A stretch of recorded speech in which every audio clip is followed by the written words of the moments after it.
And now from 6:45 to 7, our special Facebook Live section. For the next hour and 15 minutes, we'll be talking about the issues facing education in New Jersey. Some of the topics we'll be talking about: the digital divide. Do students have the technology they need to be able to take part in remote or hybrid learning? We'll look at special education in the era of COVID. Do kids with IEPs have the kind of instruction and the kind of resources they need? Are you safe? Are your kids safe? Are teachers safe? We also want to hear from you. How do you think that things are going? Let us know. If you have a question or a comment, post it on Facebook. We may use it on the air. We also want to now introduce our panel who will be taking questions as the show goes on. Ajane Silas is a senior at Asbury Park High School. DrLiz Matthias is a psychologist and a mom. Carlos Lejneiks is the CEO of Big Brothers Big Sisters of Essex, Hudson, and Union counties. And Marie Blistan is the president of the NJEA, the teachers union. Ajane, since you're the student here, how have things gone for you? What's gone well? What hasn't gone well? What's been the biggest challenge so far the first part of the school year? I think the biggest challenge is it's so hard trying to concentrate on a lot of classes. I'm so used to being in school and talking to friends and doing work with friends. It's so harder being on a virtual laptop doing it. It's just very confusing. Marie, you're the president of the teachers union. We talked back in August going into the school year about your concerns about the worst case, what you thought it might be. Has it been as bad as you feared? Has it been better? What's gone well? What hasn't? Well, I think, I said then that we had been learning a lot of new things, right? We made plans back in May, in June, working with the Department of Education and the governor, only to find out that we had more information about inborn transmission and a number of other factors that we did not know about, especially when we're talking about the HVAC system. We also found out some new information about trying to get the computer devices, also new information about trying to get the PPE, or even just plain cloth mask, right? Enough for our kids to start. And so what I will tell you, Walt, is that we have continued to learn more information and taking that information and applying it the best way that we can with remote instruction and with any in-person instruction that we're able to give. And I appreciate hearing from our student. I hear the same thing from our educators on our side as well. It's a brand new environment, especially for the start of school. Once again, we'd like to invite you to be part of this discussion as well. We'd love to hear from you. If you have a comment, how do you think that things are going in your district? What's going well? What's not going well? Successes as well as failures. If you have a comment, just post it right on Facebook. We may use it on the air in our TV portion. If you have a question for our panelists, you can ask that as well. Dr. Liz, you're both a psychologist and a mom. What do you think has gone well from your perspective? What hasn't? Remote learning is a challenge. A lot of experts say in-person learning is just inherently better. Have we done the best we can with the situation that we have?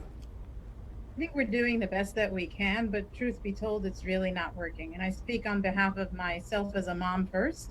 My children are doing the remote learning, and it's really not the same. They're not receiving the same level of instruction, the same duration or frequency of instruction. And I'm watching my own children falling behind with their academics and their skills. And it's very frightening as a parent to watch this. So I understand very much how a lot of parents feel and a lot of their concerns and their worries about losing academic time, losing social time, personally and professionally. I'm seeing a lot of teens, a lot of children who miss being in school, who miss listening to the bell and shifting and all of that. It's and meeting with friends, and so many kids who've decided they have gone into school. And my one son in particular just said, you know what, it's just not the same. I don't know that I want to keep doing this. So it is very different. I think we're doing the best that we can, but it's just difficult. It's a juggle and it's a struggle. You know, Carlos, your organization, Big Brothers Big Sisters, it's built on mentorship. That's what it's all about. And how hard is that in this era? I mean, how has COVID changed the whole concept of mentorship? It's actually reinforced the need for it. We just pivot the platform and pivot how it's done. our young people, as I'm sure the doctor would attest, and Ajane would say, we need human. It's such a powerful thing in our young people's development. And so, especially now when we're pulling away so many normal social connections that our children would naturally have, either clubs after school, sports, just recreational, as well as in-class learning. And so for me, we've seen the heightened need for mentors and the need for that human connection. Now, as an organization, we've pivoted to that being exclusively online at this point. We've offered guidelines to respect the science, respect the state orders, and respect the fear of what might happen going forward. But to me, the spirit of mentorship has been heightened, not distracted. I know, Walton, I appreciate your care for raising the platform of all our needs, and digital divide is so important. Access to internet connection is so important. But equally as important is the need for caring adults in the lives of our children, to support the wonderful teachers that are doing such an incredible job trying to give out wonderful education. But our young people need so much more support now more than ever. Guidance counselors, therapists, social workers, mentors, ask different questions to help support their development. So what's tough as we start the new school year, is just the lack of clarity on what's really going to play out. Right now, there's so many iterations of what's going on. And so we're just trying to maintain our focus on our lane, but being open to pivoting whenever the need arises. Ajane, you talked about the challenge in trying to deal with the technology, the virtual learning not being the same, obviously, as being in the classroom. Is there anything good about it? Is there any positive aspect of it? Anything that has been sort of like a silver lining to it?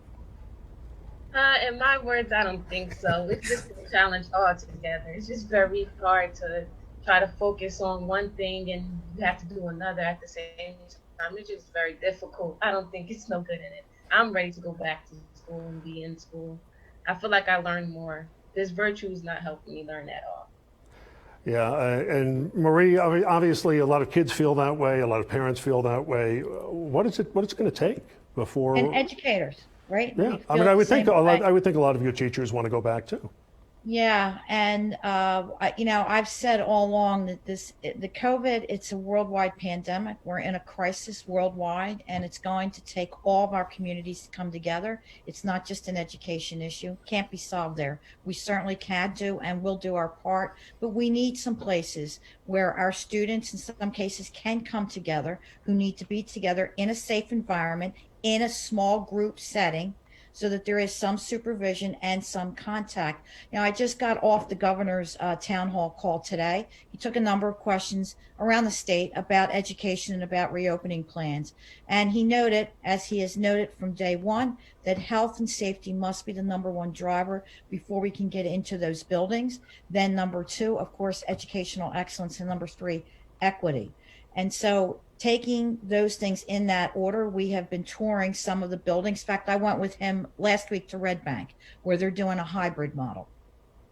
He noted today that until we can get a vaccine, it is unlikely that we're going to see all schools open across this state before that vaccine is in place, with back to normal as things used to be. But he said the same thing, actually, that we were just talking about. We're learning new things every day, and we're able to put some new things into place. I mean, I'm seeing some schools that are able to open with the right filters, with windows open. They have the temperature checks, when they come in. Every child, every staff member has a clean mask given to them right at the door. There are extra masks if needed. They have the plexiglass shield in place so that they're able to separate the students and give some one-on-one when it is needed. And almost all of them have abbreviated the day. Why? It's the less likely we're in those buildings together in a group. If, heaven forbid, there's an outbreak, and there have been outbreaks already since school opened, that we can contain that as quickly as possible to the smallest group. And I just have to say, Carlos, I am a big fan of the girls and boys clubs across the state. And I know that you are virtual. I'm down in Gloucester County. We're doing the same thing down here, but you're a lifeline for our students and our families. And I would hope that we can make a connection with students like we have here today. That You need a see, little bit more. Marie, you see a Facebook comment there that just came in from Alicia. They opened schools too soon, she says. They could have waited until at least November. And I know that when we spoke over the summer, your organization, the Teachers Union, was calling for all remote learning to begin with. Is that still something that you think should have happened?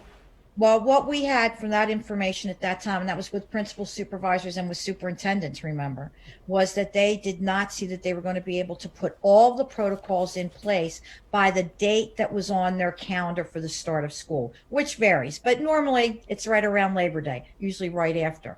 And as we got closer to that day, we realized that there was a shortage of the masks. We realized that there was a shortage of the plexiglass. We realized that districts did not have enough time to put Board of Education policies in place to cover the protocols and to cover the universal mandates that were going to be needed so that we could operate safely. I said right from day one that we have to stop looking at a date on a calendar, but rather look at the data that is coming in so that in fact we can do it. And I would just say that we did have some schools that opened. The Red Bank School, I'm just there, so it's right up fresh in my mind. They did not open on their regular scheduled day. What they did do is to delay the opening for any instruction with students. They provided 6 or 7 days of intense instruction and support with the faculty. I know of another district in the center part of the state that spent some of their beginning time, where it would have been with students, strictly in school, trying to get those routines established. But then they spent time, and kudos to them, working with parents directly. I think 2 days actually, because, you know, I feel for the parents at home. I am a parent. My children are grown now, but I can well imagine trying to manage my 3 kids at home and manage that classroom, whether it's virtual or in place. Now, I'm trained to do this. It's my profession. If I were not, I know that there are extreme difficulties, and that's why I called for municipalities to come together and support our work with Boys and Girls Club, for instance, but other groups in the communities as well, to provide that assistance and that place for students to attend where there would be an instructional adult available to them to assist our students. And Marie highlights great, absolutely necessary supports. And as we're kind of grappling with the resources needed as we launch into an unclear school year, and also Big Brothers Big Sisters is my organization. We partner with Boys and Girls Club, but so many wonderful school-based youth-serving programs. And at one point, maybe several months ago, as the budget was being put together, these are conversations that were being brokered. And so, insofar as us on the front lines, seeing what needs to happen for the development, in the spirit of the development of our young people, we need to really put our resources around those critical things that may not have been as prescient before, but now are absolutely necessary. The youth services. Carlos, I apologize. We're going to have to leave that right here. We need to take a break on the Facebook Live portion of this because the TV portion is about to begin in about 10 seconds. So we're going to take a break now. We will be continuing with the Facebook Live portion in just a minute, but our TV program begins in. You're going to see a daily number over 3%. Everyone is concerned about that. We want to get that number back down, ensure it was staying back down, and then we would continue with our schools. To be honest, it's very hurtful as a teacher to have our safety and our needs disregarded. There is opinion among a lot of people that they matter less. The pandemic and the closure shed the light on that. And I think it shed a light on a lot of discrimination and bigotry. As Long Island becomes increasingly non-white, the education system is not even coming close to keeping pace. I miss my friends and my teachers. This has really exposed the underbelly of our education system. We are committed to bridging the digital divide. Technology is no longer something that's nice to have. It's essential. And the Chromebooks are slow. They're slow. Let me know if any children need a mask. Honestly, I don't see how it's going to work. Either do what we're giving you, or else, you're unemployed. They really want to be there with the children, but they don't want to die. Hi,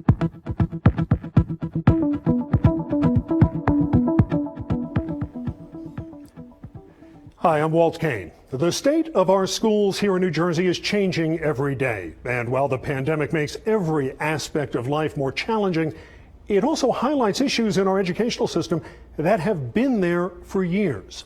For the next hour, we're going to take a look at several of those issues.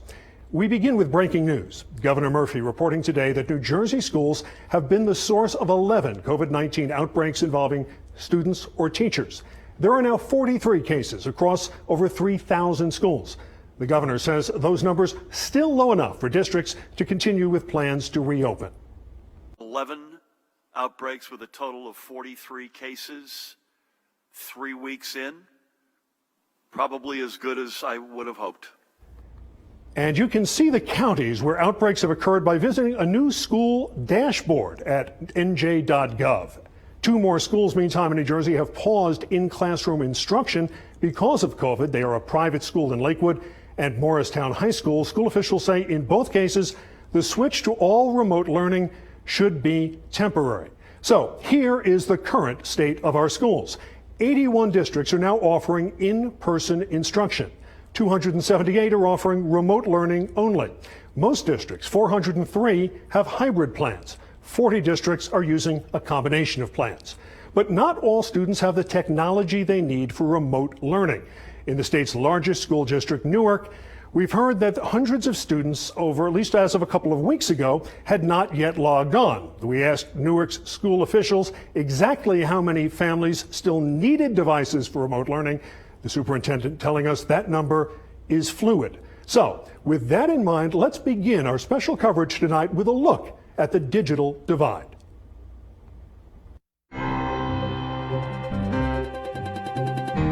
School is in session at the Sanchez home in Jersey City, but things are not going smoothly. And the Chromebooks are slow. They're slow. Stephanie has 3 kids, but the family had a computer, so she asked the district for 2 Chromebooks. She's grateful for them, but says the devices are older and prone to overheating or locking up. Sometimes I'll just say log onto your cell phone, and that they'll have less issues for the videos.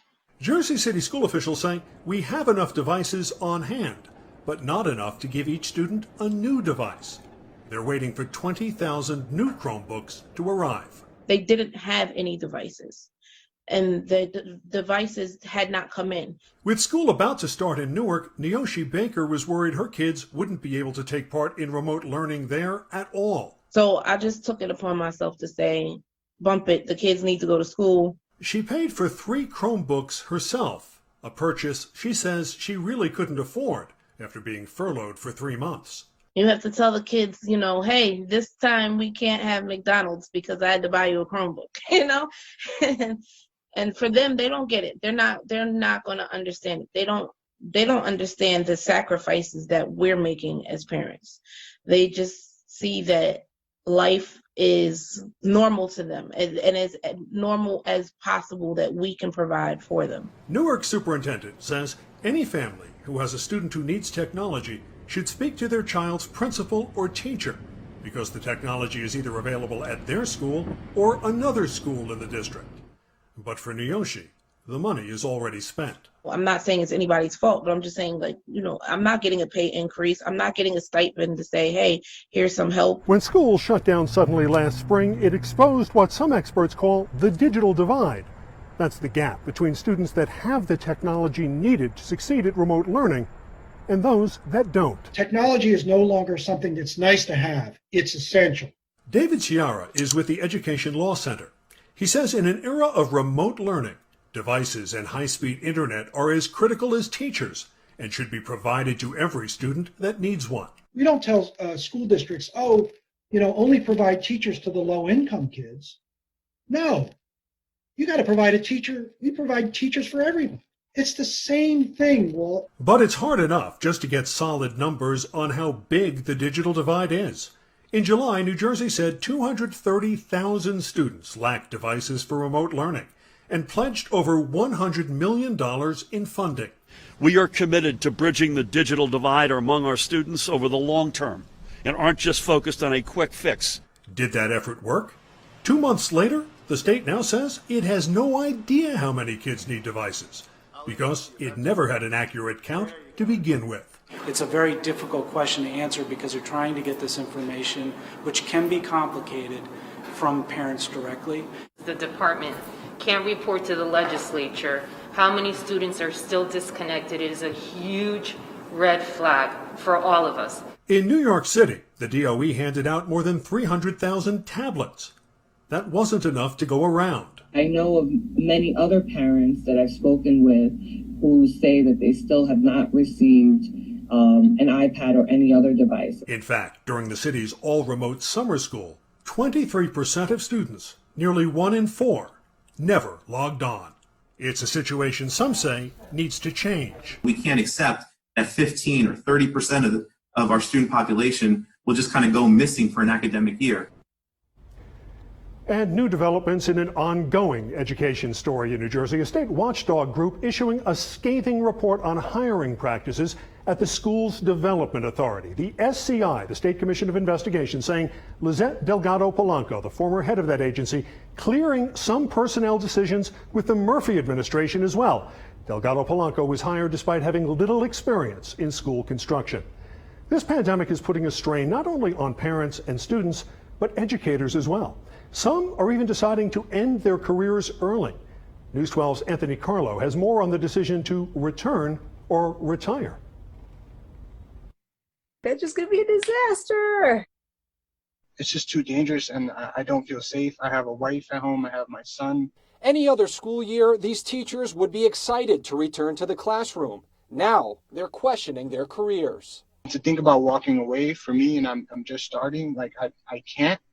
But I also don't want to risk, my life to go back. Elena Wilson. This totally did me in. Decided to retire from Brooklyn's PS 95 on August 1st rather than risk her or her husband's lives with COVID-19. She's 56 and he has an autoimmune disease. Wilson doesn't think New York City's plan of blending in-person and remote learning will work.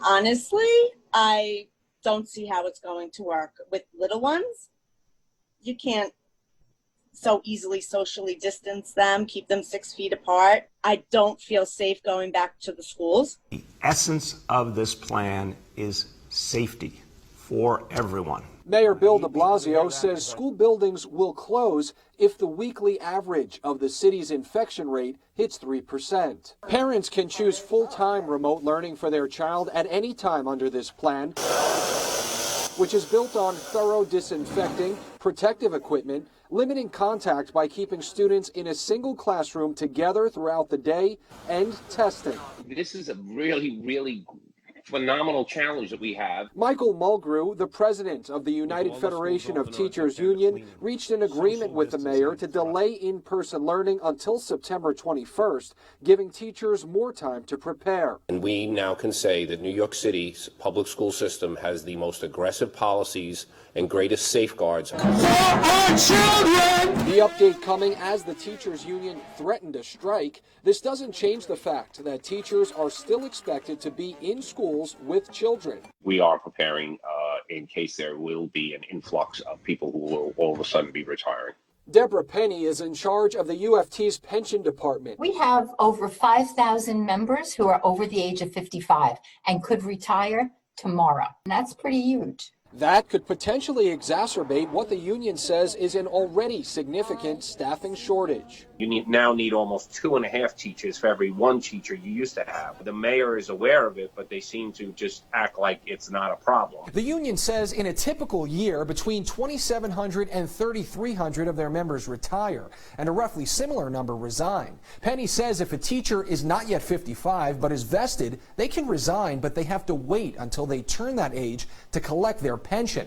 The union says July 1st is the biggest day for teacher retirements, but interestingly enough, this year they saw a 27% decrease on that day compared to last year. Penny believes many teachers may be playing it by ear before making a final decision. They really want to be there with the children, but they don't want to die. State numbers, however, are showing an uptick. The New York State Teachers Retirement System, which manages the pensions for public school teachers with the exception of those who work for the city, says there have been 388 more retirements throughout July and August of this year compared to last. Connecticut saw a spike too. 94 teachers retired throughout August and September last year, according to the Connecticut Teachers Retirement Board, but this year they say that number climbed to 159. In New Jersey, the issue isn't so much teachers retiring, but more about them opting out of the classroom for health reasons. Jersey's biggest teachers union says this whole process has taken a toll. I'm just worried about that fatigue, that burnout, and where are we going to be in 5-10 years from now when people whose careers would have lasted another 20, get cut short. As passionate as Wilson still is about teaching, she says she's not risking her health. It's not something I want to be part of. Anthony Carlo, News 12. New York City's Department of Education tells us it worked with public health experts to create its back-to-school plan and promises transparency to the school community during this pandemic. Our State of Our Schools special continues just ahead. We'll talk about the needs of children with disabilities and a lack of diversity in our schools. We also want to hear from you. Join the conversation on our Facebook page. We may use your comments on the air.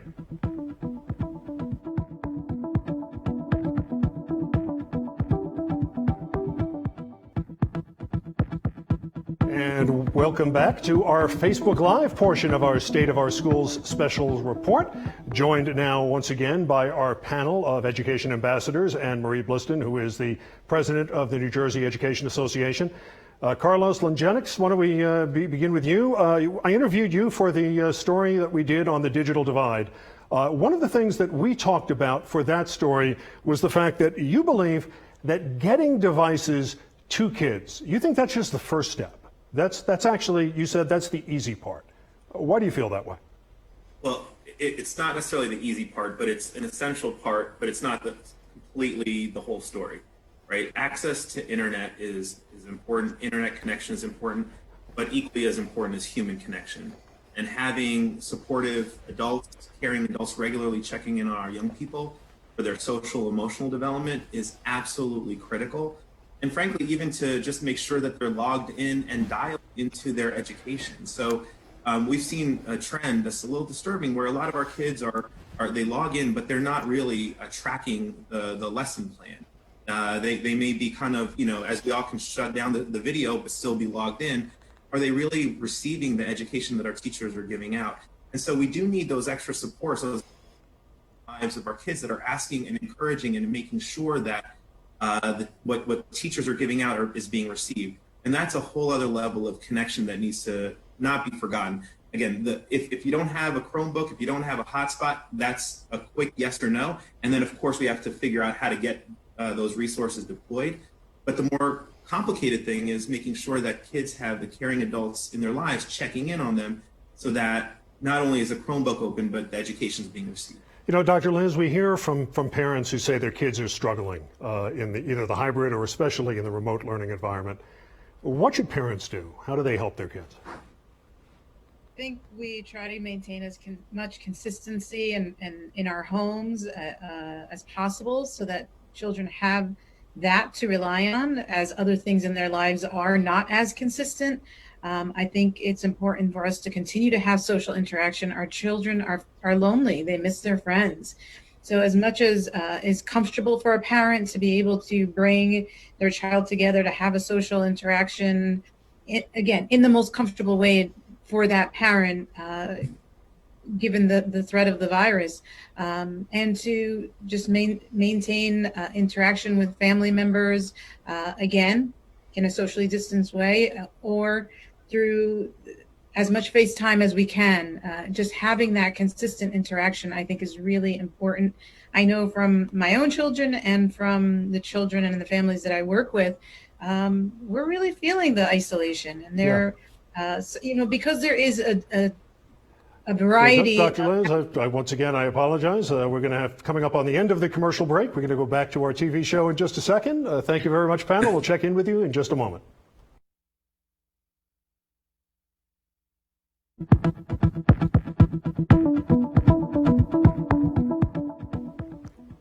Nearly 7 million American children with disabilities are trying to balance school in a pandemic, and the consequences are devastating. A new lawsuit raising questions about whether their civil rights are being violated. News 12's Tara Rosenblum investigates the state of special education across the tri-state. A desperate cry for help from a 10-year-old boy with Down syndrome in Orange County, New York, who normally has trouble communicating. But today, his message is clear. At this point, he has zero access to his education. We're seeing regression. Grady Wachowski's mom, Erin, says a virtual return to school this fall has left her son without the one-on-one services he's legally entitled to. The family creating this viral video after they say pleas for a fair education fell on deaf ears.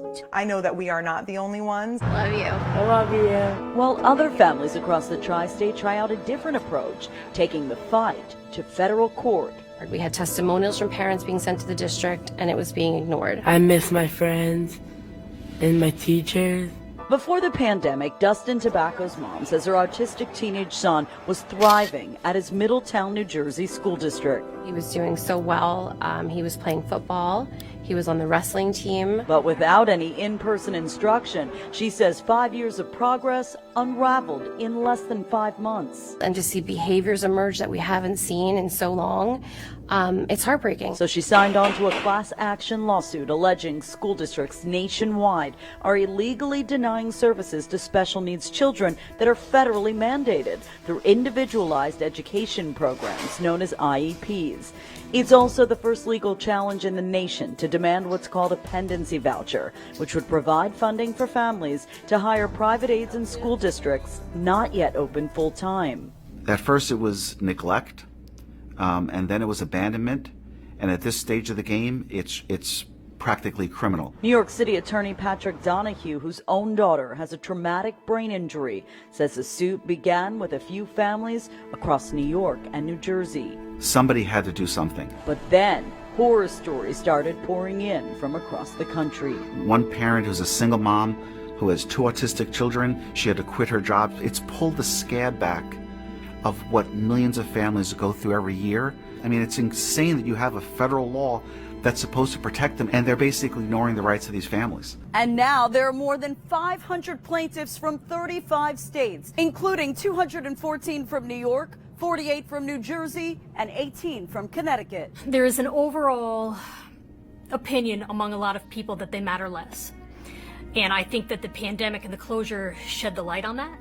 And I think it shed a light on a lot of discrimination and bigotry that exists in the educational systems. The Education Department in Connecticut responding, there has been no alleviation of IDEA requirements during the pandemic. However, there are inherent challenges that exist in the implementation and delivery of services within the context of public health mandates.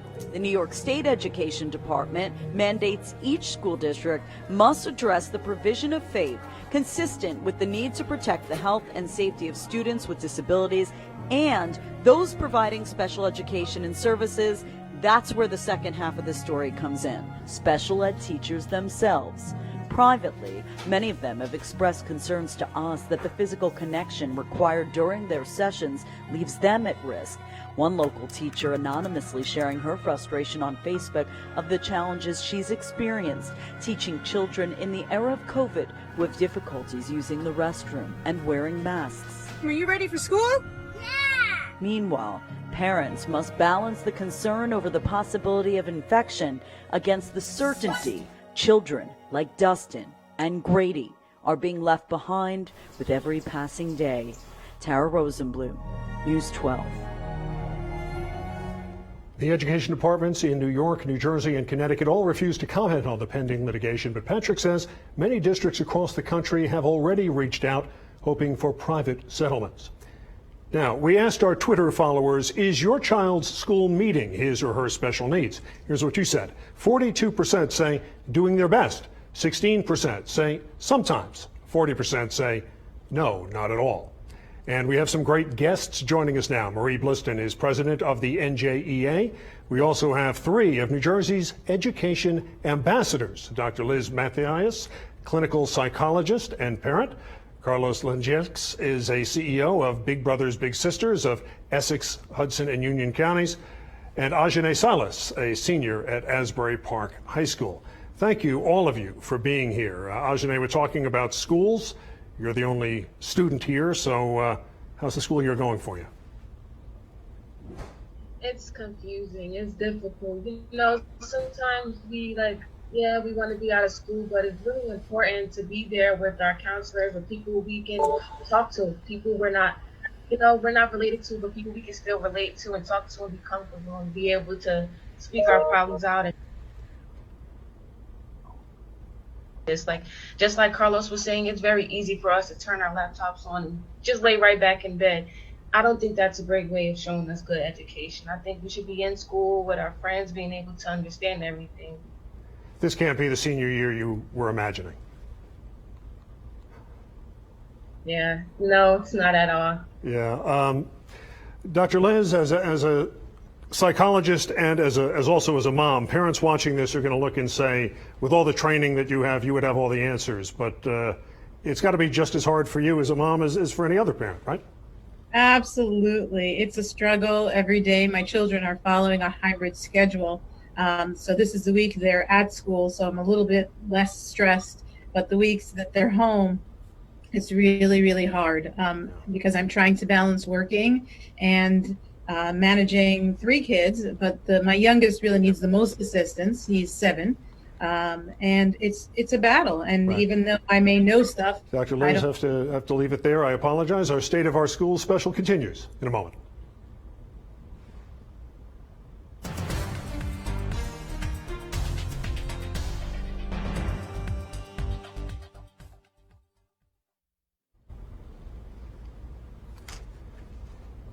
And we are back on Facebook Live. Welcome back if you're joining us on the streaming video portion of our special. This is an interesting experiment here, at least for me. First time in my career that I have done both TV and Facebook Live at the same time.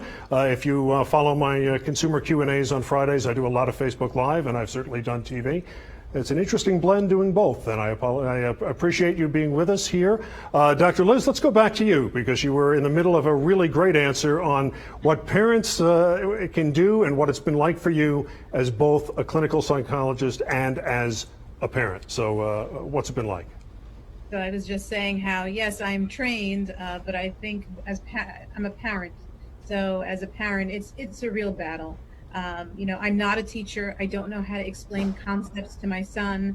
When I ask him to sit down and work on an assignment, he falls to the floor and there's tears. And it's the same experience, I think, for a lot of parents, and talking to a lot of parents on a personal and professional level. We're all struggling. It's very, very hard to add that additional role of teacher when I don't know how to teach. I don't know how to teach the math concepts. I don't know how to teach my child to read. I can talk about it. We can talk about our feelings, but I can't really teach. And for a lot of us as parents, we may not be teachers. Some of us may, but if you are a teacher, then you're also teaching your own students. So it's a big juggling act, and it's really stressful. And the goal is to get through the day. Marie, we have about a minute left in this break, but you have a background in special education. Are kids with special needs getting the education and services they need in New Jersey? I think the parent that said that they're doing the best they can. They're doing the best they can under these circumstances. But I will make a point here. This is a federal mandate, and yet the federal government has once again not done due diligence with putting out and providing the resources for not only the state of New Jersey, but for all states across the United States, especially with our students who are most vulnerable, our students who do receive special education services, our students with a second language, our students with other situations that they deal with every day that do need school psychologists, they need social workers, they need learning disability specialists, they need guidance counselors. Marie, thank you so much for that. We appreciate it, and we will be back on TV in about 5 seconds. Thanks.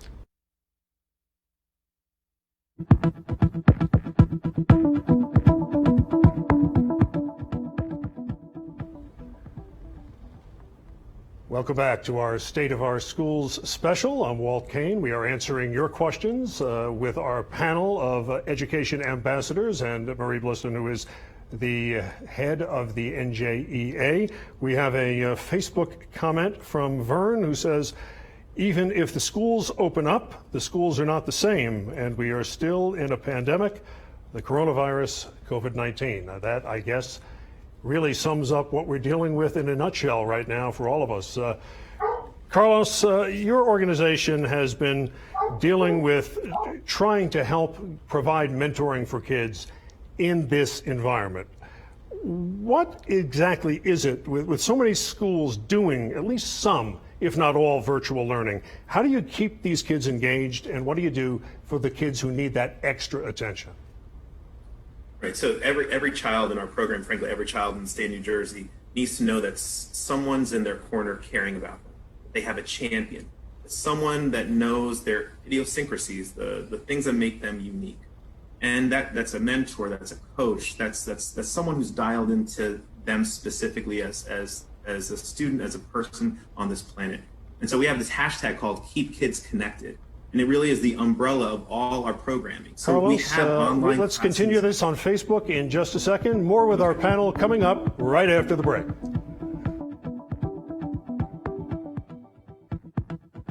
Back on Facebook, Carlos, let's pick up right where you were there. Go ahead. Yeah, so the Keep Kids Connected is the umbrella, but it's trying to figure out how to do that. And so we have group sessions that come together, and we have content that we pull our young people in, trainings, conversations based on topics for boys, for girls in general, and then also just knowing that that mentor is there for them. And so we encourage our bigs and littles to keep connected, even if it's through a device. It's now more than ever needed. And that's how I think we are part of the conversation towards solutions in this, uncharted territory in education right now. Ajane, as a student, we talk about the challenges of remote learning and how it's not the same.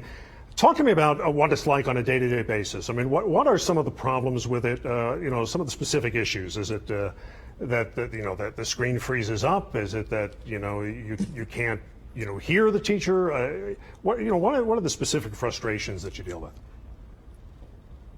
Yeah, a daily thing I'm dealing with is the connection. It's like one day I'll be fine, I can wake up and my connection will be fine, and then I'll start to be able to skip and I can't hear my teacher, and then I start to get confused because like I'm missing out on things I should be knowing. I don't know what to do. It's just very hard trying to, be online and get your connection straight. It's not helping at all.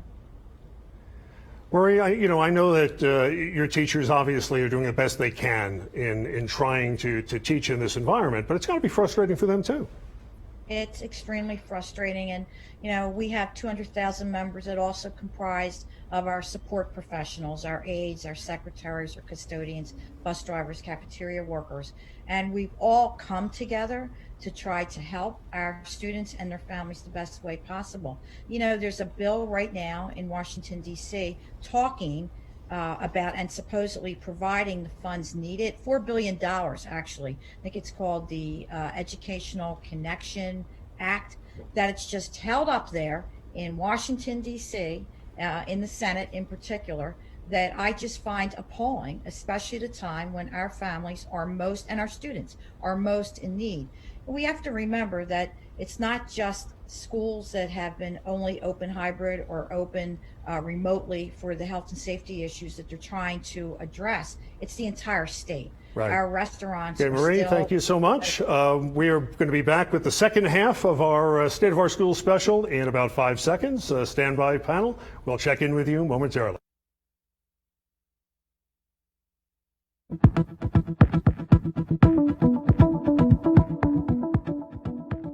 There are going to be cases, and our core principles must continue to be safety, high-quality education, and equity. That is the Acting Commissioner of Education for New Jersey earlier today talking about the core values, safety, high quality of education, and equity. So, how's it going in your district? Let us know by leaving a comment on our Facebook page. And let's get back to our panel. Carlos, CEO of Big Brothers Big Sisters of Essex, Hudson, and Union counties. How do you think the state's doing right now in meeting those core values? They're doing a great job, but it's uncharted territory, so it's all hands on deck. The village needs to be galvanized, and so it's out social sector, providers of youth services that need to be engaged in these conversations, in this advocacy. And Mary offline was right to say, listen, Murray was right. We need to, it's a federal issue right now. The HEROES Act in DC is being caught up. We're talking about trillions of dollars being discussed, but what should be focused in on is the necessary resources to support the development of our young people, which includes supporting teachers, but then things complementary to that, those caring adults, those other support services. Now is not the time to go cheap. We need to really invest. We can't sacrifice an academic year without those necessary resources. Dr. Liz, obviously in an era of virtual learning, kids need screens. It's a given. That's how they need to learn. But we've also heard for so long that too much screen time isn't healthy. And especially, at a time like this, there could even be an issue with online bullying. How do parents navigate that? I think parents need to have a sense of how much time they want their child to have leisure screen time, and it has to be different and it has to be separated. The schoolwork has to happen through the computer, so you can't argue with that. But then just limiting so that they're also getting a chance to move. With online bullying, it's sadly something that is happening, and I think it's important for parents to have access to their children's electronics and to check them and to check in on a regular basis and to say, what's going on?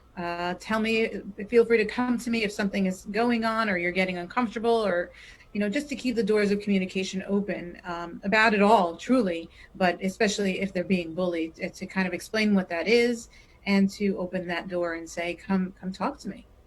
All right, that's good advice. Thanks very much. We'll check back in with the panel a little bit later on for more insight on that. COVID, though, just one of the stories that has been dominating the news lately. Calls for racial equality and the acknowledgement of racial disparities is another. It's a wrong that many schools are now trying to right. But imagine never having a teacher that looks like you. For hundreds of thousands of students across the tri-state, that's the reality, and it has been for some time. News 12's Rich Barabi examines the Great Divide. When I first became an administrator, one of my students said to me, "Gee, Miss Lane, I didn't know blacks could become principals." May Lane is a retired middle school principal on Long Island. She says the lack of teacher diversity in the region's school districts only seems to get worse over the years. I remember in the 80s, in the building that I worked in, there were 7 blacks and 2 Latinos. Just before I retired, there were 2 blacks. 2 black teachers may not be many, but it's 2 more than Lane's granddaughter, Jalen McCracken, says she's ever seen in a classroom. You've never had a black teacher? Never even seen a black teacher. A recent report by the National Center for Suburban Studies at Hofstra University found that 61% of Long Island's 642 school buildings do not have a single black teacher. 43% don't even have one Latinx teacher. The study's findings mean that 80,000 students on Long Island will never see a black, Latinx, or Asian teacher in any of their classrooms. Even as Long Island becomes increasingly non-white, the education system is not even coming close to keeping pace. But it's not just a Long Island issue. Across New York State, while the number of minority students tops 50%, 8 in 10 teachers are white. In New Jersey, more than 163,000 students never see a non-white teacher in their school. In Connecticut, the divide is so great, officials approved a series of laws designed to recruit and retain a more diverse educator workforce. Longtime school administrator Brandy Scott says public schools are playing a game of catch-up. The corporate world has embraced diversity 2 decades ago, and therefore they are competing for our brightest and most skilled students who are graduating from college and from graduate schools.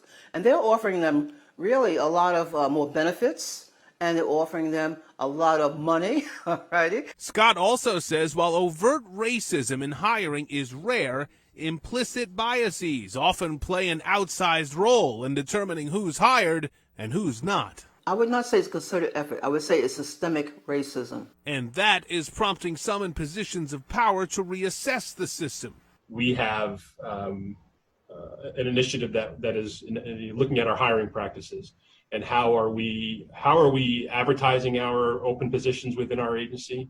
How are we interviewing and scanning resumes for those positions? How are we conducting interviews? Levy, Scott, and Wicks all agree the lack of teacher diversity hurts young minority students who may never see a person in power who looks like them, and young white students who may never interact with an authority figure of color until they reach college or the workforce. May Lane worries that could result in students believing the worst stereotypes about people who they've never truly interacted with. If they never see us, that's what they are going to believe. Rich Barabi, News 12. The Hofstra University study also finds that unless school boards enact policies that make diversity a priority, that great divide will only become greater. So, does your faculty at your child's school reflect the diversity of the students there? It's a question we asked to you on social media. 44% of you say yes, it does. 37% though say they need to do better. 18% said you weren't sure. Marie, president of the NJEA, how do we get a more diverse teaching pool here in New Jersey? It's just an excellent question. It's something that we have been extremely concerned about and working with some organizations to fix that. You know, I just read a statistic about a week ago, actually, that said if a child has a child of color sees a teacher of color, one teacher by third grade, there is a 13% chance that that child would go to college. If that same child sees two teachers of color by third grade, it jumps to 32 or 33%.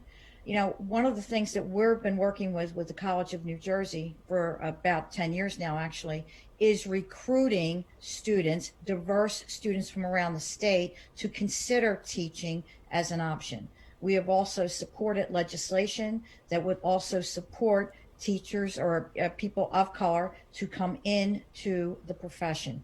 It's just, you know, we talk about institutional racism. Many people don't even know what institutional racism is, and the fact that there are implicit biases all the way around us. And we have been tackling that head on.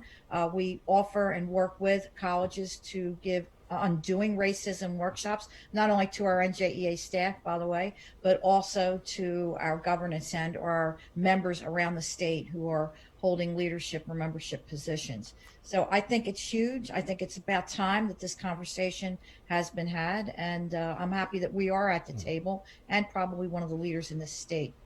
Ajane Silas, Ajane, you are a senior at Asbury Park High School. Obviously, a lot of students of color at Asbury Park High School. Do you feel like in your educational experience you were exposed to a diverse teaching staff there? Yes, it's very, like, for students, especially me myself, since I'm being a senior this year, I wake up every day, I wonder, how am I going to succeed in life? How am I going to go on with life? This is how it is now. Like, how am I supposed to learn everything? Am I ready for college? It's just a lot of questions I have for myself. I understand. Thank you so much, guys, for being with us. We will obviously have back with more with you in just a moment. Our panel discussion continues right after the break as we continue our special State of Our Schools special right here on News 12 New Jersey in a moment.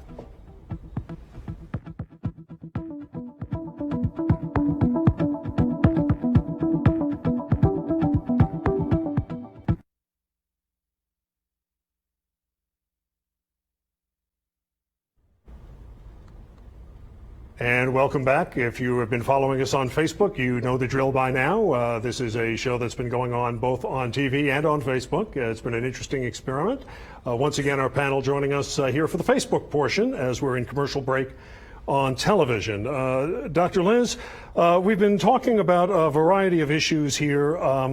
One of the things that comes up with our kids is we worry about our kids falling behind, not only academically, but also socially. I mean, we talk about school being important from a social standpoint as well. What do we do to make sure that our kids don't fall behind socially? I think continuing to have those social interactions in a way that's comfortable for the parent and other parents if they want to get together outside while we still can before it gets too cold. Because I think there is a lot of information that you can't gain socially through the computer. I think there's body language and nonverbal cues that you just don't see. I think just as a therapist who's using video as a form of therapy right now, as well as in person, but I don't get to see the whole body. I don't get to see the whole person, and that's hard. We're going to make it work, but it's definitely been difficult sometimes to engage younger children. And so many parents have opted to come into the office, and we're using all the necessary safety precautions. But I think that as much face-to-face as you're willing and comfortable is really important for our children. Carlos, I would imagine that your organization, Big Brothers Big Sisters, the mentoring is so much even more important now, because your bigs know their littles so much better that they would be able to see if their kids were struggling, where a teacher who maybe doesn't know their students that well yet might not.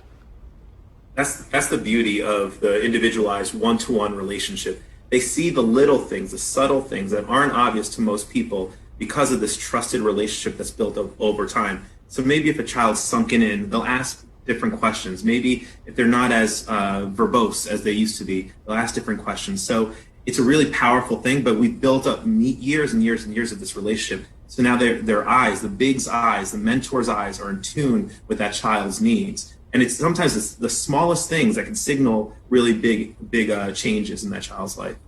Yeah, and that's one of those things I would think that a lifelong relationship or a years-long relationship is better than, even when you had the school shut down in the spring, you had teachers that had several months of a relationship with kids, where here at the beginning of the school year, it's different and it's more difficult. So panel, thank you guys so much. We're going to go back to our TV portion in about 15 seconds, and we'll be talking to you both on the TV section and on Facebook Live in just a few minutes. Once again, back on TV as we continue our State of Our Schools special in just about 5 seconds from now.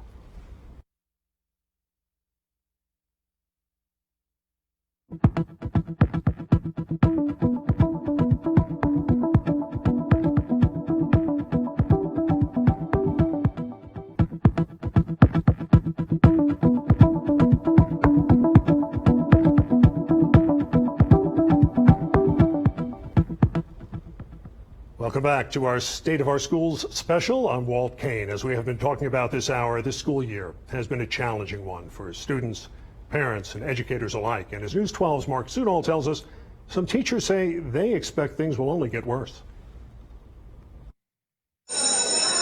When the first bell rang on a new school year, those same officials left it up to each school district and parents across the region to decide how they would educate students. It's very hurtful as a teacher to have our safety and our needs disregarded. Jocelyn Delancey, a fifth grade teacher in Darien and Connecticut Education Association board member, spoke to me about her concerns for teachers during COVID. You are on the front lines when it comes to educating these kids. We're doing our best, but sometimes I think the patience and care for our best is not there.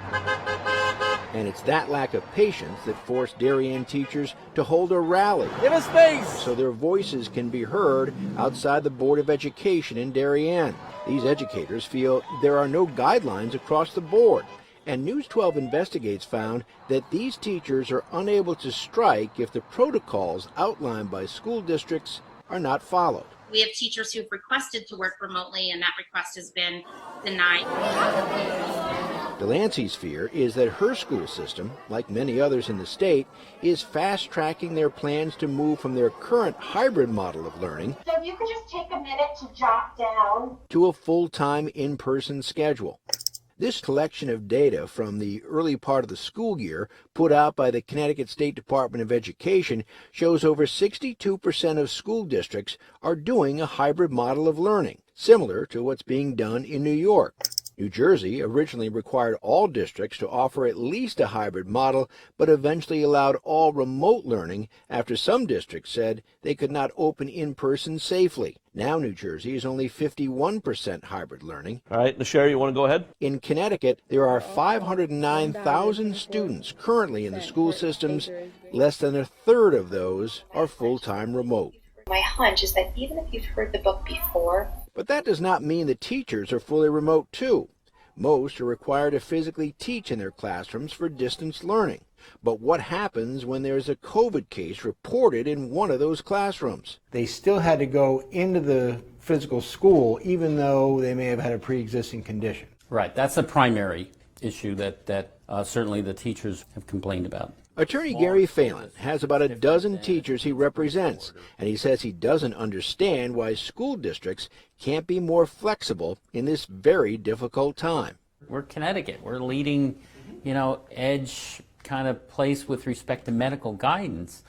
Why not take advantage of it and spread it throughout the state as opposed to each school district trying to navigate this? Who should that come from, the guidance? I think from the State Department of Health. Phelan says his clients are being given an ultimatum at a time when education should be more about the students. Either do what we're giving you or else, you're unemployed for the next year. We're trying to be as understanding as possible. Dr. Janet Robinson is the superintendent of Stratford Public Schools. We want to figure out all the things we need to do.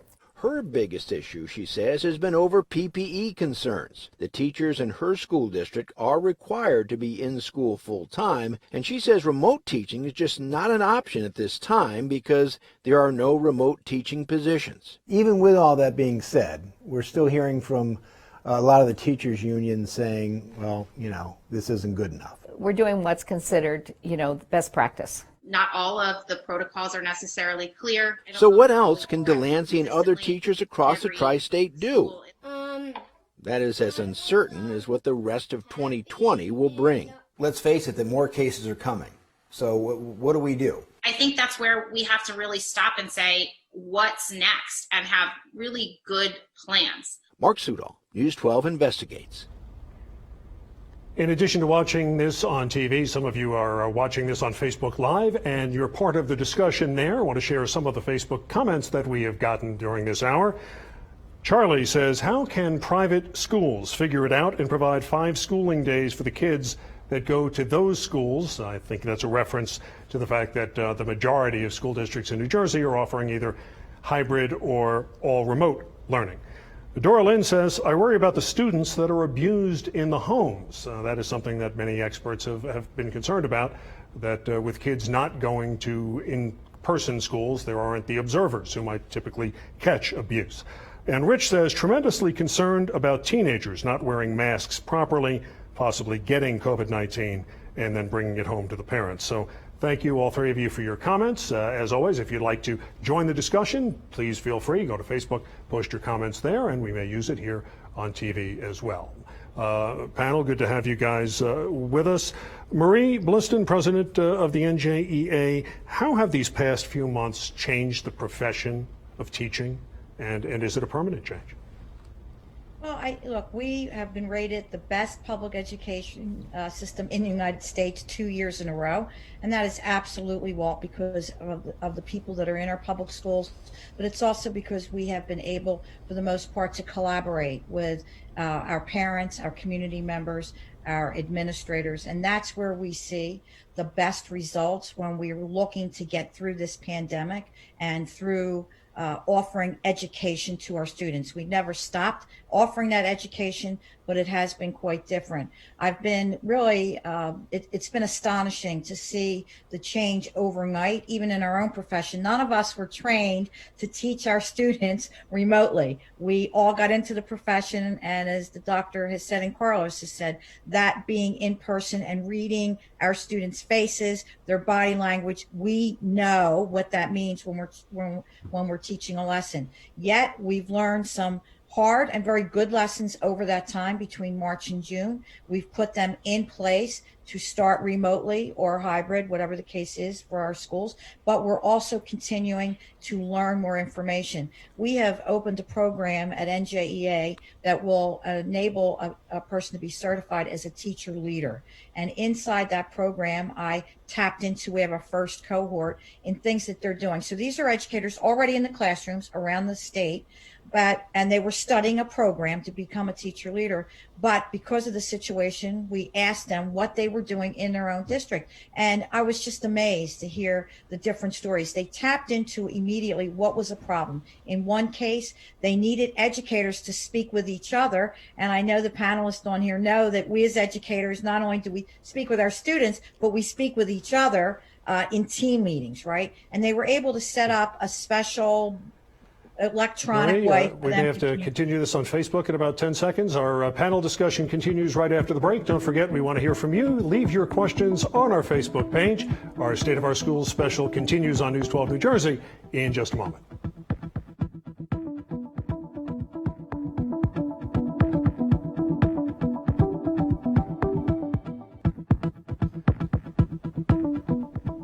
And Marie, we are back on Facebook Live. Once again, you were talking about a program that had just been started in New Jersey for teachers. Go ahead. Yeah, that would provide a teacher leadership certificate and still allow you to stay in the classroom if that's what you so choose, but to have a leadership role inside the community.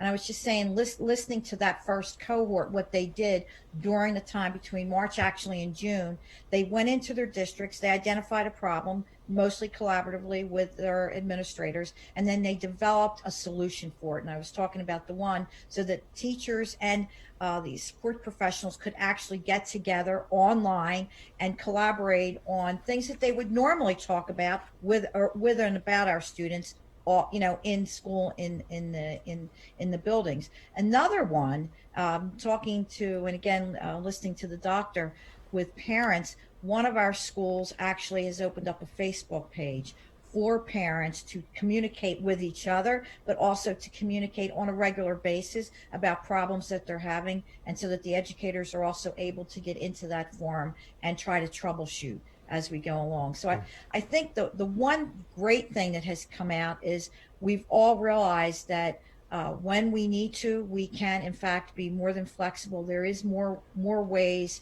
to deliver instruction, more ways to connect with our students, but we're also learning that we need those tight resources in support of ourselves. We've certainly been nothing if not flexible, I would think, through all of this. Ajane, I've spoken to you about what this has been like for you as a student. What's it been like for you just as a young person? I mean, it's got to be tough for you just to be able to stay in touch with your friends. Has that been hard for you?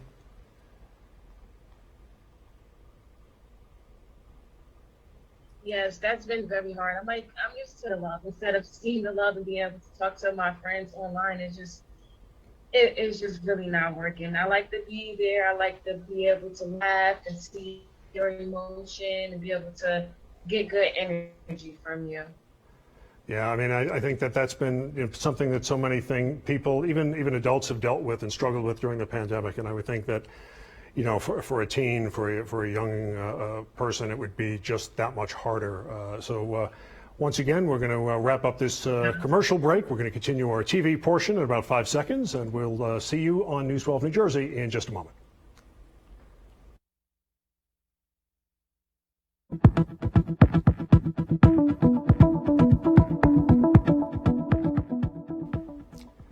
We have a few more minutes left in our State of Our School special, and I want to look forward. Ajane, you're a senior in high school. What do you hope happens in the next few weeks? For the next few weeks, I'm hoping we can be able to be in school still social distance, but still be able to be in school and learn and get education the right way instead of being on the laptop and learning virtually. I'm hoping we can be in school, and it'll be a lot better for especially students that's younger from me. I feel really bad for it because I know everyone likes to be around their friends. Everyone feels comfortable. We don't want to be on here laughing and talking. We want to be in person and talking and laughing, feeling each other's emotions. Dr. Liz, as a mental health professional and as a parent, what would you like to see for the next 2 to 3 weeks? I'd like to see my children in particular, but all children being able to maintain a hybrid schedule, if that's what they're doing, to be able to, for the schools to continue to be safe and to keep our numbers down, and for our children to continue to have access to their education in person as much as possible. Carlos, your hopes for the future? Yeah, I hope that our young people have increased feelings that this too shall pass and that this is temporary. And if they can capture their stories, they're living history right now. And who's going to be the next Baldwin? Who's going to be the next Maya Angelou in our midst? Who's going to be able to capture the moment and their story and their narrative to take us to another place? But this is temporary, and that they are not alone. I hope our young people start feeling that.